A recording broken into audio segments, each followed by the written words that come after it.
আমরা সোশ্যাল মিডিয়ায় এত কিছু দেখছি, এত কিছু শেয়ার করছি, আমরা সুরক্ষিত তো? এই স্পাইয়ের যে পুরো কাজটা বা স্পাইং যেটা, সেটা কি করে হচ্ছে, সেখান থেকে আমরা কি আদৌ সুরক্ষিত? এরা কি শুধুমাত্র আর্মি লেভেলের কাউকে টার্গেট করে না, আমাকে আপনাকেও টার্গেট করতে পারে? এই সমস্ত কিছু নিয়ে আজকের এই ভিডিও, এবং সেই ভিডিওতে যিনি পুরোটা এক্সপ্লেন করবেন রয়েছেন আমার সঙ্গে শুভাশিস ব্যানার্জি, আন্তর্জাতিক সম্পর্ক বিশ্লেষক। যে বিষয়টা ভীষণভাবে এই মুহূর্তে মাথাচাড়া দিয়ে উঠেছে যে একজন হিন্দু ইনফ্লুয়েন্সার পাকিস্তানের কাছে গিয়ে সমস্ত তথ্য দিয়ে দিচ্ছে।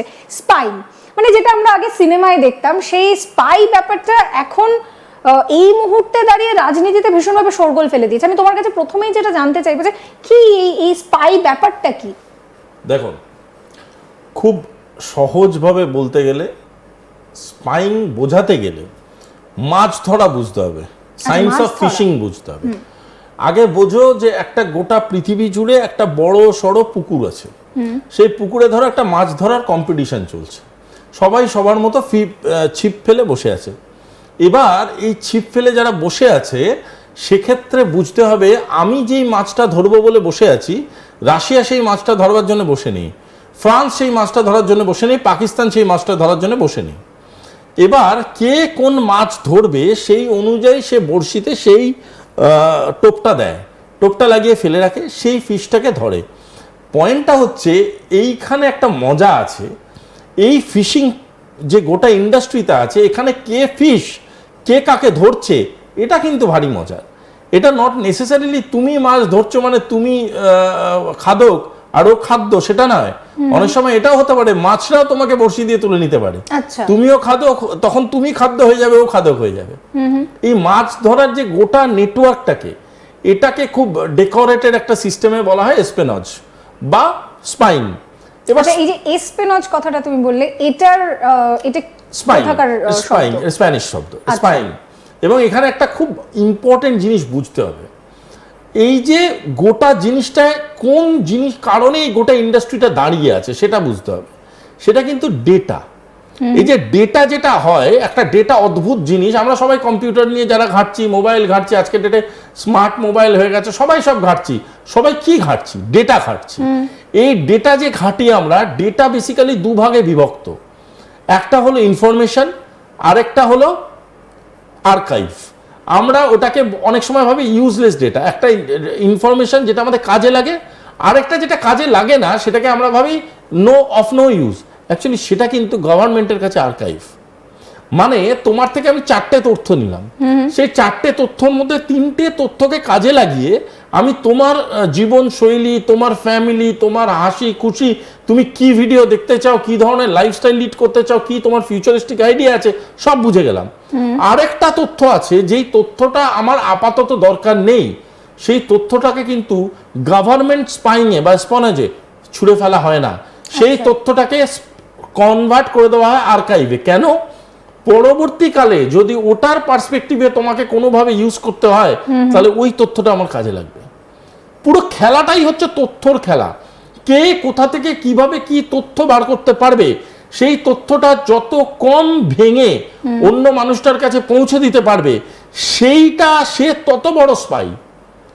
স্পাইং এর ক্ষেত্রে আমি বারবার বলছি, কিছু হিন্দি সিনেমা, ইংরেজি সিনেমা দেখে মানুষের মধ্যে নানান রকম ধ্যান ধারণা আছে, মনে হয় একটা ফ্যাসিনেটিং গাড়িতে চড়ে, হ্যাঁ, পুরুষদের ক্ষেত্রে দারুণ দারুণ নারীরা থাকে চারিপাশে। এই যে আমরা যে জ্যোতিকে দেখছি, সে তো পুরো social media influencer, travel blog shoot করছে, এবং সেই ট্রাভেল ব্লগ শুট করার জন্য সে পাকিস্তানে যাচ্ছে। মানে এই পুরো ব্যাপারটাই দেখো কিরকম আমার তোমার মধ্যে থাকার একটা মানুষের মতো। তার কিন্তু আলাদা করে কোনো তুমি তাকে সিগনিফাই করতে পারছো না যাচ্ছে এ স্পাই করছে, মানে একটা হয়তো ম্যাগনিফাইং গ্লাস নিয়ে আছে না, সেরকম কিছু নয় কি না না। এবং মানে আমি একটা খুব ইম্পর্টেন্ট কথা বলি, স্পাইং এর ক্ষেত্রে প্রথমে আমাকে বুঝতে হবে যে আমি কোন মাছটা খেতে চাইছি, সেই অনুযায়ী কিন্তু আমি আমার রেসিপিটা সাজাবো। আমি যদি সর্ষে বাটা দিয়ে ইলিশ মাছ খেতে চাই, তখন আমাকে সেই জিনিসগুলোই কিনতে হবে যেটা দিয়ে সর্ষে বাটাটা রান্না করা যায়।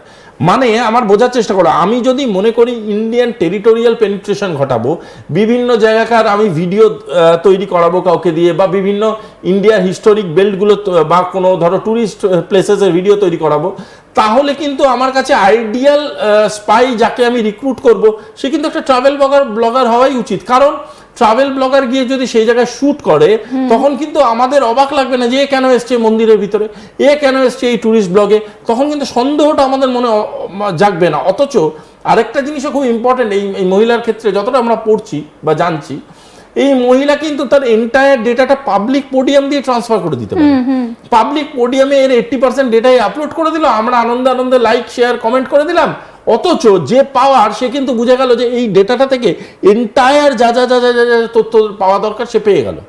তার জন্য কিন্তু কোনো একটা খুব গোপনে ডেটা পাস করতে হয় তার কোনো দরকার পড়ছে না। আমার প্রসঙ্গটা যেটা বোঝাতে চাইছি, আমার যা রিকোয়ারমেন্ট আছে আমি তাই সেই অনুযায়ী আমার অ্যাসেটকে হুক করব।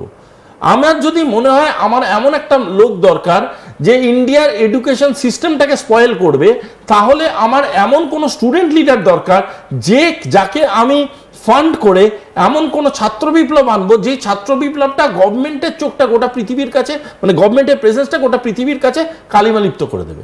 তাকে আমি ফান্ড করব। কথার মানে বুঝবে, অনেক ঐতিহাসিক ঘটনা এর সাথে লিঙ্ক করাও মানে বুঝে যাবে।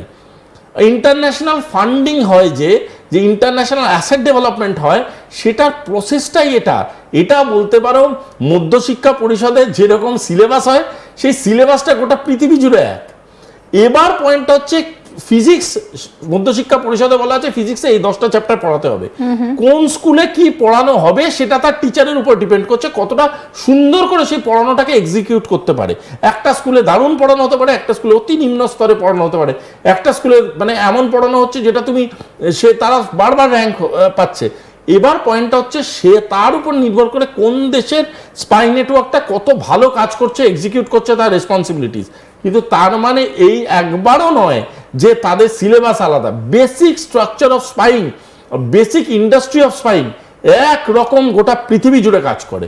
এবং সেই জন্যেই আমাদের সর্বক্ষণ সর্বসময় একটা জিনিস বুঝতে হবে, এভরিবডি, এটা কিন্তু একদম মানে লেখা লাইন, এটা আমার লাইন নয়, everybody is a potential asset and every asset is a potential spy. মানে কথাটার মানে হলো এই যেটা আমি প্রথমেই বললাম, খাদক এবং খাবারের রিলেশন, যে আজকে মাছ আমার বড়শিতে গাঁথলো, কালকে তুমি হয়তো বুঝতে পারছো না, তোমার মুখেও কিন্তু একটা আংশি হয়তো লেগে গেছে এবং তুমিও কালকে কারুর একটা খাদ্য হয়ে যাচ্ছ।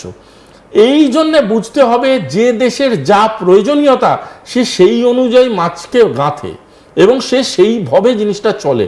আমি এই মহিলার ব্যাপারে শুনছিলাম, বিভিন্ন জিনিস শুনছিলাম, আমার খুব জানার ইচ্ছা আছে এই মহিলা সম্বন্ধে নয়, আমার মহিলা সম্বন্ধে যা জানার ছিল আমি জেনে বুঝে গেছি আর কি, খবর টবর দেখে মোটামুটি আর কি, যতটা আমার সীমিত জ্ঞান।